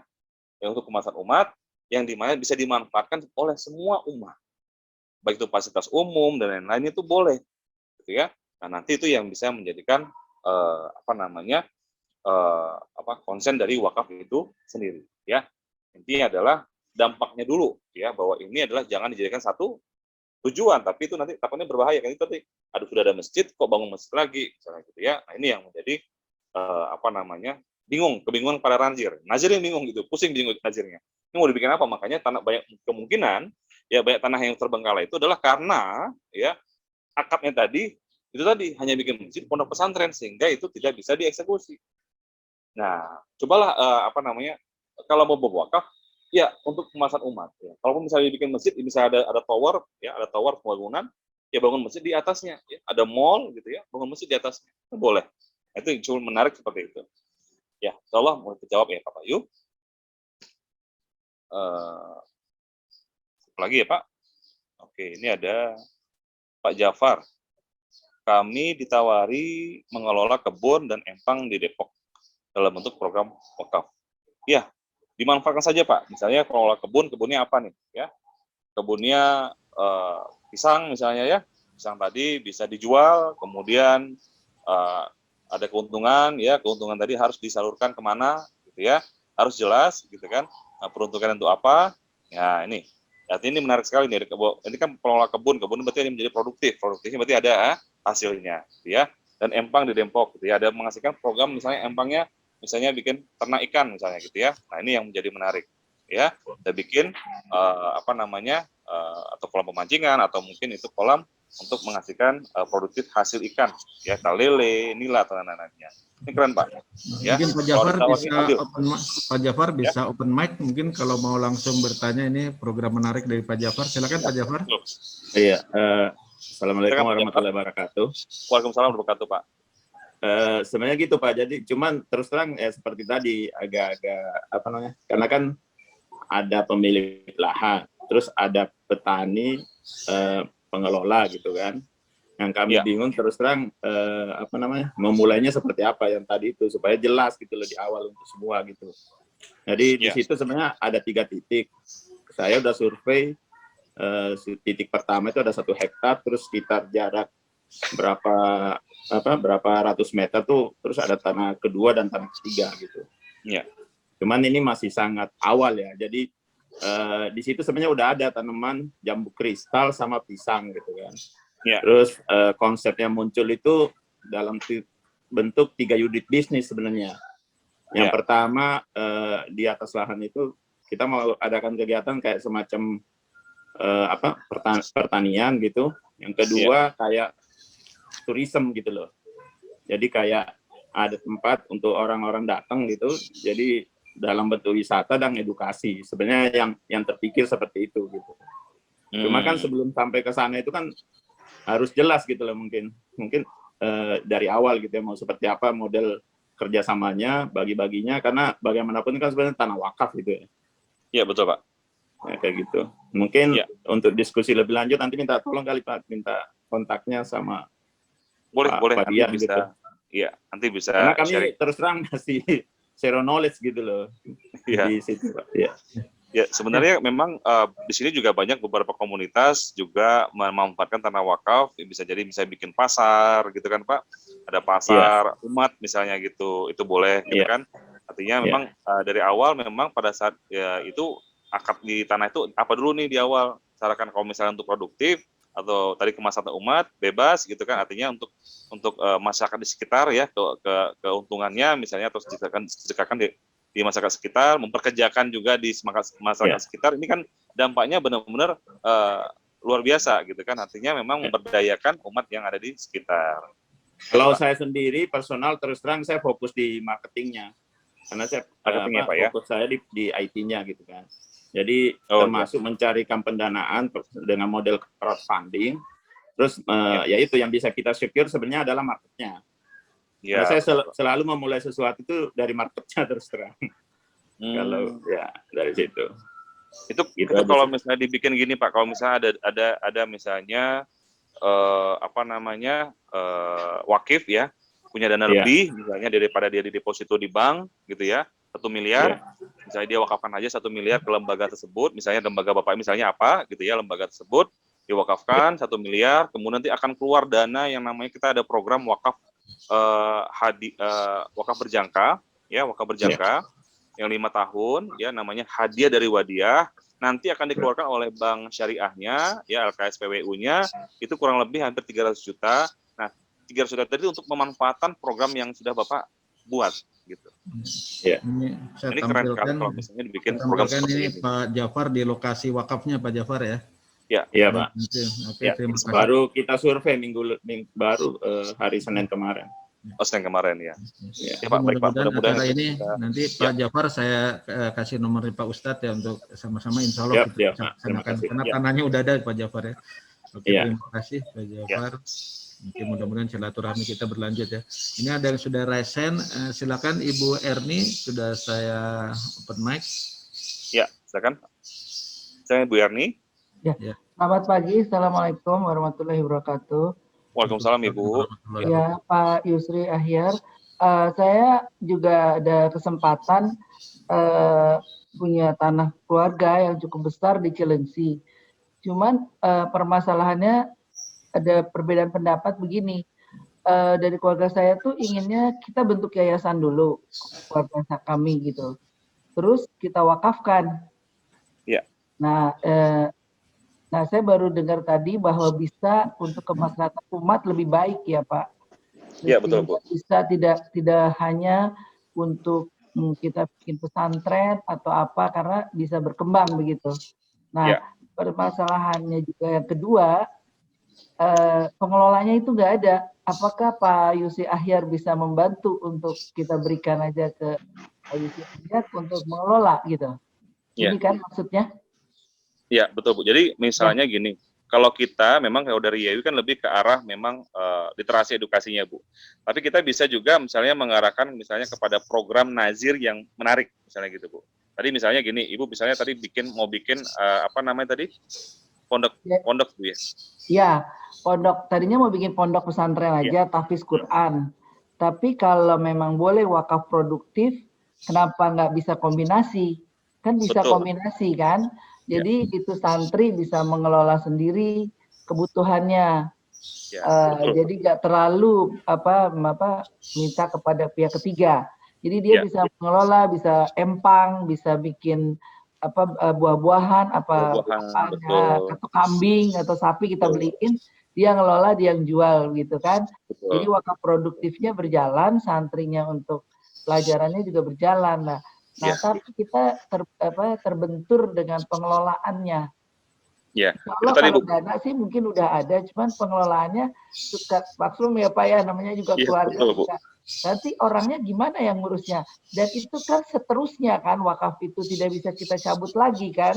Betul Bu. Iya, kalau wasiat kan kita bisa cabut kembali untuk dirubah. Kalau wakaf kan forever kita kasih, ya terusnya kita harus buat mereka gitu. Ya, nah ini memang kita butuh nazir yang tepat, ya nazir yang tepat Bu. Memang harus nazir yang tepat, yang sudah mungkin berkompeten di bidangnya. Tadi Bu bilang mungkin bisa dibangun misalnya tempat wisata, misalnya wisata tersebut misalnya tadi satu wisata buat anak-anak bisa menghasilkan buat anak-anak yang tinggal di sana gitu kan. Wisata buah-buahan, misalnya wisata apapun gitu, itu bisa sekali. Tapi inti memang lebih ditekankan sekali lagi adalah kreativitas dari seorang nazir.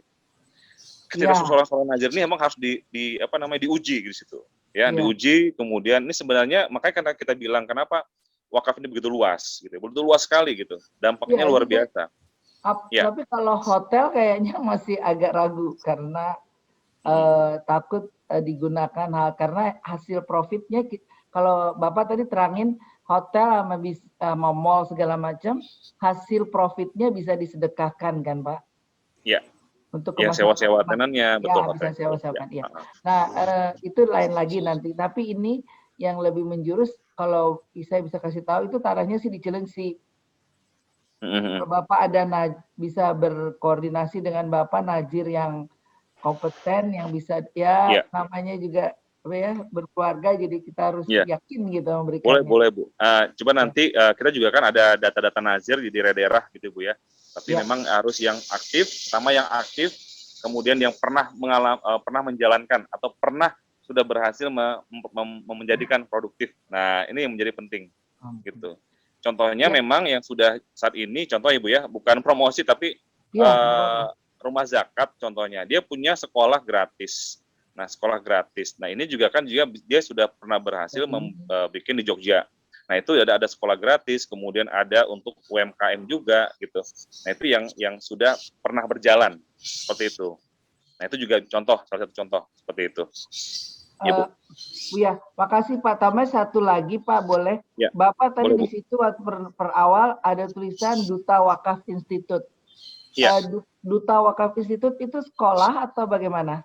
Iya, kita bisa dari grup ini bisa sekolah di situ dengan title atau dengan non title?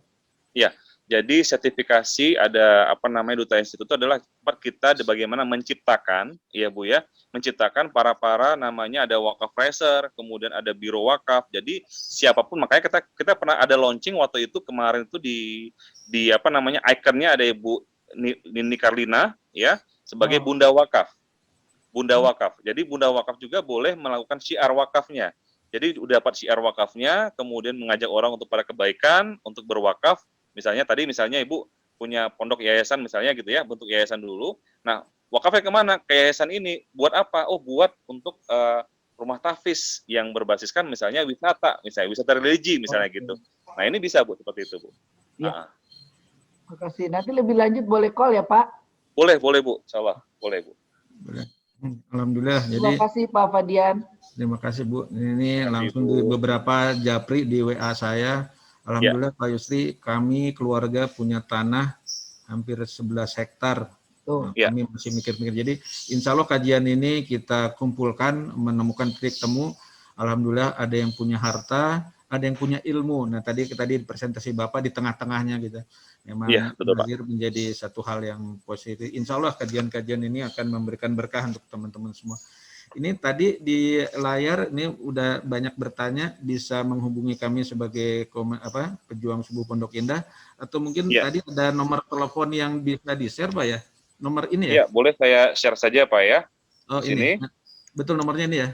Atau silakan dari Bapak? Iya. Bentar, mungkin Pak Hadril mau bertanya ya, kita supaya berkelanjutan program ini dan nyata betul. Ya, kalau bisa berkelanjutan Pak Fadian dikumpulin lagi yang berminat banget gitu. Betul. Ada beberapa juga kami dapat dari sahabat kita yang di luar negeri Pak, sebelum pulang masih punya tanah di sini. Pak Fadian tolong diurus ini, memang kita nanti lihat akadnya mau seperti apa, diakadkan atau kita urus atau bagaimana. Nanti kita terus berhubungan Pak Yusri ya. Iya, boleh Pak. Ya. Nanti coba saya akan kirimkan juga nanti bagi yang japri ke saya, coba nanti saya akan kirimkan link-link sebuah informasi dasar ya tentang wakaf dan video-video. Semoga itu bisa membantu untuk menambah khasanah ilmu kita Pak nanti. Oke, baik Pak. Insyaallah. Link-link itu nama orang apa link Pak? Ya, link Pak. Link yang sudah kesiapkan karena kita sistemnya semua digital Pak. Ya. Jadi nanti kita bantu juga, saya juga di bagian, saya di project, saya juga digital, kita dengan umat, salah satu multimedia yang harus kita kuasai dengan aplikasi, karena percepatan untuk umat itu dengan teknologi juga ya Pak Ustadz ya. Iya betul Pak. Pakai aplikasi, ini beberapa dubes juga bertanya ke saya, ini kalau misalnya saya masih di luar negeri dan akan nanti kembali, apa yang bisa akan dilakukan, nah ini kita udah berkomunikasi. Mungkin ini sebelum baca ke chat lagi masih ada ini ke Pak Hadril ya. Silakan Pak Hadril, sudah saya open mic. Assalamualaikum warahmatullahi wabarakatuh. Waalaikumsalam warahmatullahi wabarakatuh Pak. Ya Masya Allah, bagus, luar biasa nih Pak Yusri. Memang walaupun ini baru, nampaknya konsepnya itu sudah lama nih. Jadi jadi kalau ini dilaksanakan memang betul luar biasa nih dalam rangka mengungkit ekonomi umat. Jadi saya tanya satu nih, nazir ini memang sudah ada yang dilatih atau memang yang sudah ada tercipta sendiri secara alamiah atau bagaimana? Sudah ada suatu sistem pelatihan. Nampak ini kalau melihat kondisi Indonesia, memang orang-orang yang berwakaf itu banyak, ya. Tapi kita baru sekarang mendengar istilah nazir. Biasanya kita ini umat Islam melakukan wakaf itu kepada lembaga-lembaga Islam atau membuat panti asuhan, membuat sekolah-sekolah Islam. Nah, sekarang ada dan memang kendalanya kita itu masalah SDM. Jadi berarti kita nih membentuk nazir yang terlatih, berilmu dan punya kompeten. Pertanyaan saya, sudah ada pelatihan nazir dan sudah berapa lama pelatihan nazir sehingga nanti umat Islam ini bisa berkonsultasi ke nazir.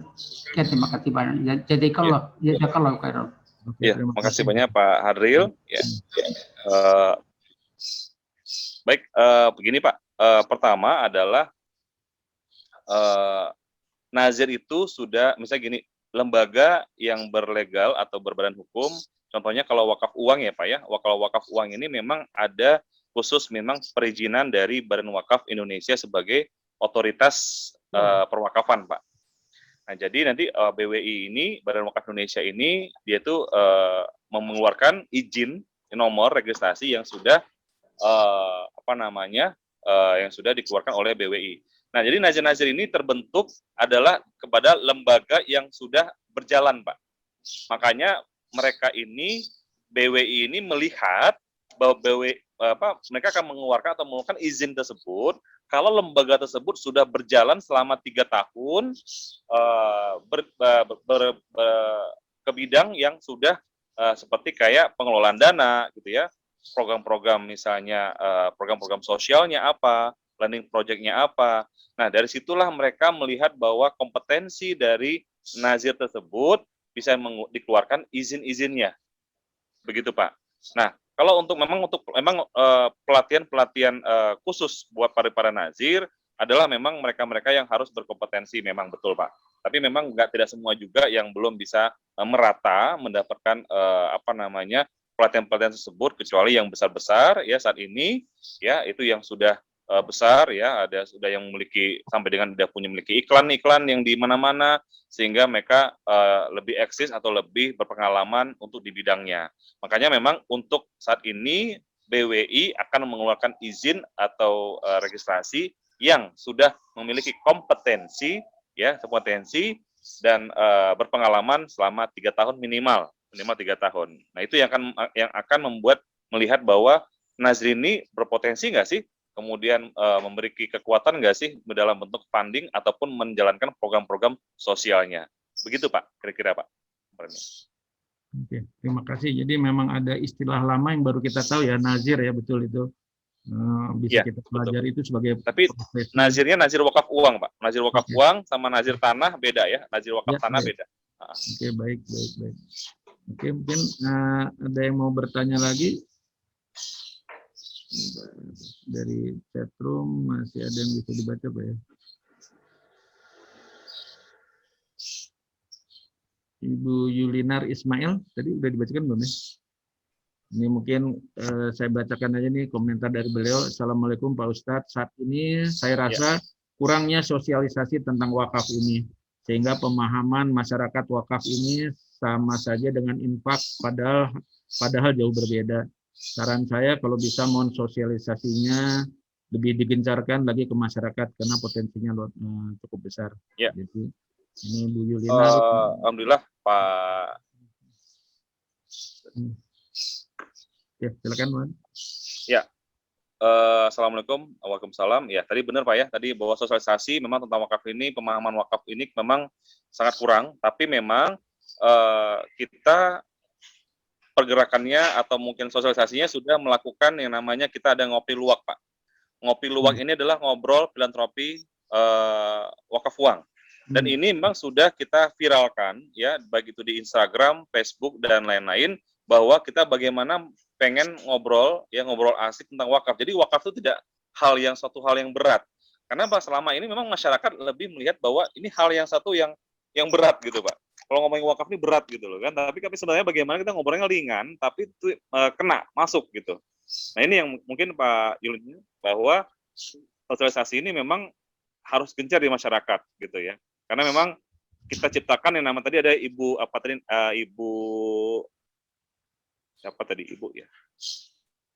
Ibu tadi menanyakan tentang Ibu Janati ya, menanyakan tentang wakaf tadi itu harusnya ya benar-benar melakukan yang namanya ada Duta Wakaf Institute. Nah, kita menciptakan Duta Wakaf Institute itu adalah untuk menciptakan orang-orang yang berkompetensi, yang memiliki sertifikasi tentang wakaf uang, khususnya wakaf uang. Nah, dia mulai merencanakan program-program. Kita sudah bekerja sama dengan salah satu kampus juga di Jogja, bahwa bagaimana setiap kampus itu ya memiliki khususnya yang tujuan ekonomi syariah atau ekonomi Islam. Nah, itu dia melakukan yang namanya pergerakan sosialisasi tentang wakaf, yang namanya kita bilang cash wakaf spesialis. Dan ini dibutuhkan oleh bidang-bidang ini dibutuhkan oleh salah satu lembaga keuangan syariah juga, ya. Artinya mereka belum punya orang-orang yang kompeten seperti ini. Makanya kita menciptakan orang-orang seperti kayak biro wakaf, ya, duta wakaf, kemudian ada wakaf riser, bunda wakaf, ada guru wakaf. Insya Allah kita akan mulai gencarkan lagi di situ untuk melakukan sosialisasi, Pak. Insya Allah, Pak.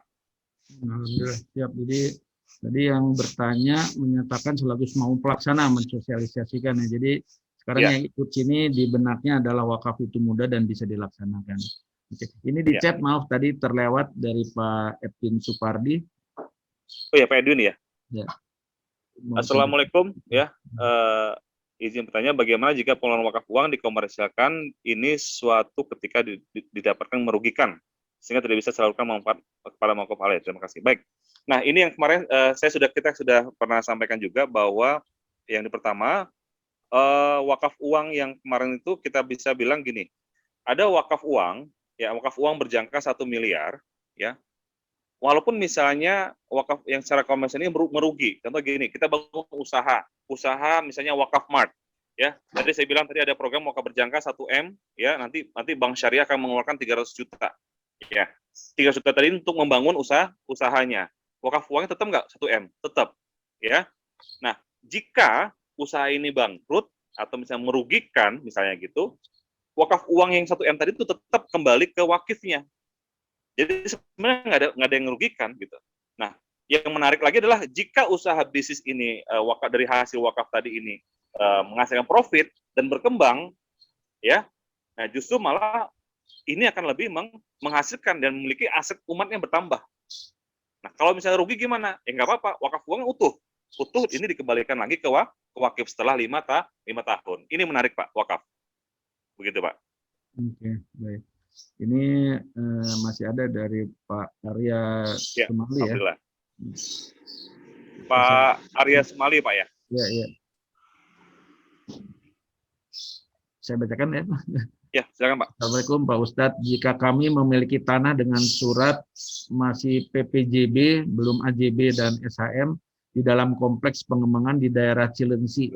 Jika kami ingin mewakafkan untuk kemaslahatan umat, langkah apa yang harus dilakukan? Terima kasih. Ya. Alhamdulillah, tadi memang benar. Kalau memang tadi, kalau misalnya belum dalam bentuk wakaf, ya. Kalau belum datang bentuk wakaf, ya tidak apa-apa, tidak langsung dilakukan saja, ya. Untuk misalnya bangun usaha apa, tapi yang untuk intinya adalah bentuk sosial ataupun dalam bentuk, jadi kalau misalnya dia ingin diwakafkan langsung boleh, ya, tinggal nanti langsung berkoordinasi dengan KUA setempat, ya, karena kan aturannya sudah berlaku kalau itu yang ingin didaftarkan. Tapi kalau misalnya masih dalam bentuk AJB, ya, dan kemudian itu bisa langsung konsultasi kepada KUA dan BPN yang khusus di bidang perwakafan dalam bentuk tanah, gitu ya, bisa konsultasi ke mereka.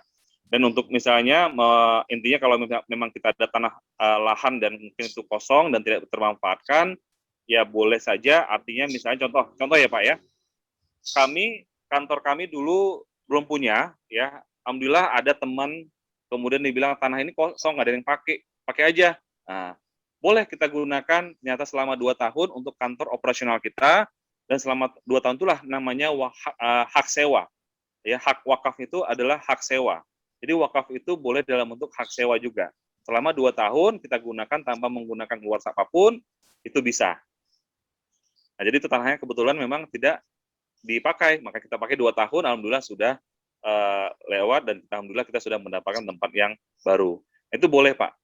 Jadi boleh aja, intinya adalah untuk selama misalnya kita menjadikan hak sewa, itu adalah hak namanya wakaf berjangka istilahnya gitu ya. Baik itu mau disewa 2 tahun, 5 tahun, atau 10 tahun boleh, gitu kan. Nanti setelah itu dikembalikan lagi kepada si pemiliknya. Nah, tetap pada wakifnya. Jadi ada alternatif ya Ustadz ya, wakaf tidak hanya untuk seterusnya, tapi bisa bisa ada berjangka ya 1 tahun, 5 tahun dan lain sebagainya ya. Bisa Pak, sesuai dari akad yang diberikan kepada wakil. Masya Allah, oke, luar biasa. Ini ada Ibu Dia tanya di chat room, tapi sepertinya beliau mau live tanya. Silakan Ibu Dia Lubis, sudah saya open mic kalau mau langsung bertanya. Ya, Ibu Dia Lubis, silakan Ibu. Terima kasih Pak. Assalamualaikum warahmatullahi wabarakatuh. Maaf saya masuk di belakang. Yang pertama mungkin mohon maaf, tapi ini adalah semua kita harus waspada mengenai mengumpulkan uang masyarakat. Memang ini prinsipnya syariah, wakaf, tapi tentu itu ada izin ke OJK, karena yang sudah ada izin ke OJK saja seringkali terus orang, mohon maaf ya Pak, mohon maaf, seringkali orang terus ke, loh kok uangnya hilang, atau uangnya dibawa lari. Nah ini satu, di mana kita bisa yakin bahwa ini akan dikelola dengan baik. Kemudian yang kedua, lembaga syariah nasional itu, Indonesia itu adalah negara yang menyusun wakaf core principle kalau tidak salah. Jadi justru prinsip-prinsip wakaf untuk syariah di dunia ini Indonesia yang menyusun. Nah, apakah Bapak sudah juga mengacu ke sana? Karena di sana ada prinsip-prinsip bagaimana mengawasi dan bagaimana menjalani supaya uang umat yang tujuannya tentu adalah baik itu bisa dikelola dengan baik, karena kita tentu banyak sekali pengalaman dengan kebun kurma ini itu terus loh katanya kecewa. Jadi ini perlu juga Bapak Ibu yang hadir di sini mendapat keyakinan supaya kita nggak bablas, tetap harus waspada. Terima kasih. Assalamualaikum warahmatullahi wabarakatuh. Waalaikumsalam warahmatullahi wabarakatuh. Alhamdulillah ini pertanyaan yang kedua dari yang pertama kemarin. Alhamdulillah mudah-mudahan ini kita juga lebih hati-hati bahwa dalam pengumpulan dana ya memang saat ini kita masih di bawah OJK memang Ibu ya, karena kita hanya mengikuti. Jadi gini, tahun 2002 fatwa dikeluarkan, kemudian adalah wakaf uang, bahwa wakaf uang hukumnya zawas atau boleh. Kemudian setelah 2002 muncul 2004 dalam bentuk undang-undang menjadi hukum positif. Nah, alhamdulillah kita mengacu kepada undang-undang bahwa memang wakaf uang ini digunakan langsung pertama adalah yang boleh atau mungkin boleh diletakkan kemana ya, yang boleh dihimpun kemana itu oleh LKS PWU atau Lembaga Keuangan Syariah penerima wakaf uang. Dan ini adalah rekeningnya nazir. Nazir itu siapa saja, boleh siapa saja yang ada bekerja sama dengan bank syariah tersebut, ya, kepada siapa aja nazir itu boleh kepada bank tersebut supaya supaya aman dan diawasi oleh OJK. Nah, memang kita masih menganut kepada aturan dan undang-undang. Yang menjadi kemarin juga sampai juga ada yang bilang kenapa nggak dananya langsung saja kita kelola. Nah, artinya adalah yang menjadi satu amanah dan yang memiliki hukum adalah masih OJK, Bu. Yang alhamdulillah kita masih mengikuti izinnya dari OJK, dan kita juga kemarin sudah sosialisasi ke kebijakan fiskal Kementerian Keuangan bahwa memang hanya LK PWU lah yang boleh sebagai penyimpan dana wakaf uang, dan dia pihak bank syariah juga nggak boleh menggunakan uang itu tanpa ada instruksi atau ditunjuk oleh nazir. Jadi yang itu adalah uangnya nazir dititipkan ke bank syariah sehingga itu dikelola atas instruksi dari nazirnya. Jadi yang kita lakukan saat ini adalah banyak nazir yang memiliki rekening di bank syariah, pengumpulan dananya di situ karena dia wakaf uang. Kalau wakaf uang kan berarti kan uangnya harus ditahan atau dikunci. Ini sebenarnya sama konsep seperti kayak gini, Bu. Mungkin kalau saya belum pernah ke Universitas Oxford, tapi dalam informasinya adalah mereka memiliki dana endowment fund. Itu kalau di beberapa university di Amerika semua itu ada terkumpul lah kurang lebih hampir sekian, kalau Oxford sendiri kurang lebih hampir 300 triliun dana endowment fund-nya. Sebenarnya ini adalah kayak seperti wakaf uang, karena wakaf itu adalah benar-benar dikelola, kemudian itu menjadi sebuah dana abadi sebenarnya. Nah, kita memang belum memiliki dana abadi karena memang harus memiliki bahwa siapa sih yang mengelola, izinnya siapa sih? Ya tetap kita harus masih, kalau dana segitu pasti harus adalah izin dari OJK. Insya Allah mungkin itu saja yang bisa kami sampaikan Ibu, yang selama ini kita kerjasama beberapa, dan alhamdulillah kita sudah dipercaya Bank Indonesia untuk melakukan sosialisasi wakaf uang, untuk bawa dana wakaf uangnya insya Allah itu adalah aman. Dan mungkin Ibu bisa mengikuti, kita nanti ada ngopi luwak ya. Ngopi luwak itu setiap Sabtu itu langsung dengan pihak kepala cabangnya ya, dari pihak dari bank syariahnya. Insya Allah bisa kita sharing lebih dalam di sana Bu. Ya, mudah-mudahan proyek-proyek yang dilakukan ya itu benar-benar tanggung jawab dengan profesional. Makanya adalah nazir yang ditunjuk adalah benar-benar nazir yang sudah mengalami pengalaman yang luar biasa tentang bidang pengelolaan ya dalam bentuk sosial ya, untuk kegiatan sosialnya. Seperti itu kira-kira gambarannya. Insyaallah mudah-mudahan terjawab ya.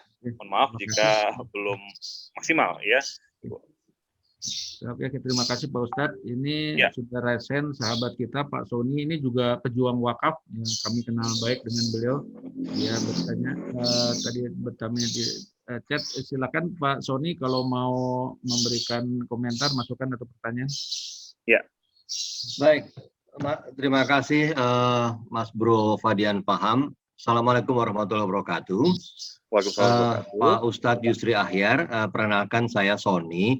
Saya kebetulan seorang pensiunan yang sudah uzur lah pada dasarnya, tapi belakangan ini saya memperkuat juga ikhtiar di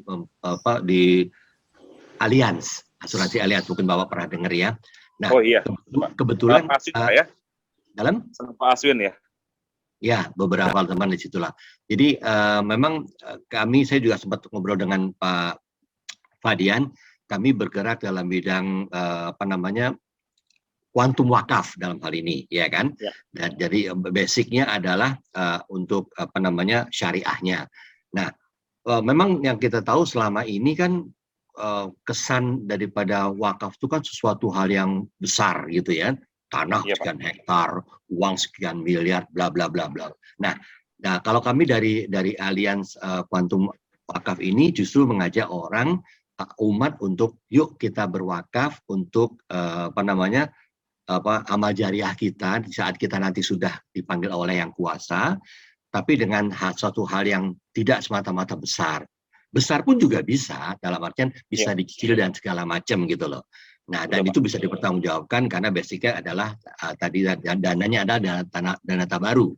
Nah, pertanyaan saya adalah apakah mungkin program kuantum wakaf dari Allianz Syariah ini bisa berkolaborasi atau bisa bekerjasama dengan programnya wakafnya Pak Yusri Ahyar, sehingga kita bisa simultan berjalan sama-sama untuk bisa menampung aspirasi atau niatan dari para jemaah untuk menjalankan aspirasinya untuk wakaf ini.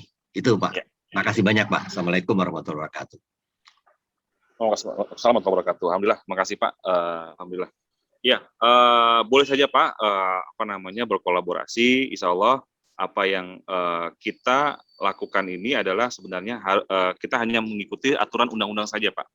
Aturan undang-undang dan fatwa yang sudah berlaku. Karena memang saat ini kita bilang bahwa, tapi yang saya ketahui Pak selama ini bahwa kalau yang namanya wakaf langsung dengan insurance ya, apakah wakaf uangnya itu langsung ke lembaga atau ke LKS PWU. Nah, yang saya tahu kan selama ini kan masih dana wakaf itu lari ke lembaga Pak langsung, gitu kan? 45%, sisanya adalah 55% ke ahli waris. Ke ahli waris, betul. Yeah.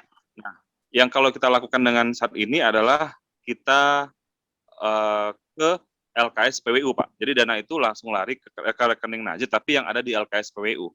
Karena begitulah aturan undang-undangnya Pak. Artinya memang uang itu rekening lembaganya, nazirnya, tapi di bank syariah atau LKS PWU. Supaya dana itu utuh dikelola kemudian itu. Dan memang saat ini insya Allah mudah-mudahan kalau memang bisa dimudahkan, kita bisa kolaborasi dengan program-program dari, kenapa? Karena sudah ada fatwanya kan Pak, 106 dengan 2016 itu sudah bisa dengan menggunakan tabaru, ya, dengan menggunakan tabaru, kemudian dengan konsep tahun, ya, tahun tolong menolong, sehingga bisa wakafnya lebih dari maksimal, gitu Pak. Ya, baik. Makasih banyak Pak. Nanti kita berlanjut. Saya udah catat handphone Bapak tadi. Ya, alhamdulillah Pak. Ya, makasih. Makasih. Bro Fadian, makasih banyak ya. Ya, Pak Fadian. Oh, keluar. Sekira sudah cukup. Masih ada pertanyaan lagi Bapak sekalian? Kalau nggak ada. Baik, mungkin kalau Pak Fadian bisa masuk Pak Fadian. Oh. Sudah ke kamar kecil barangkali Pak. Iya. Oh iya. Ya, nanti begini aja Pak, kalau ada yang mungkin mau bertanya, boleh nanti tinggal di WA ke langsung saya, insya Allah bisa langsung nanti saya akan respon. Bagi yang untuk WA, saya akan bantu untuk bisa sharing melalui WA. Begitu Pak.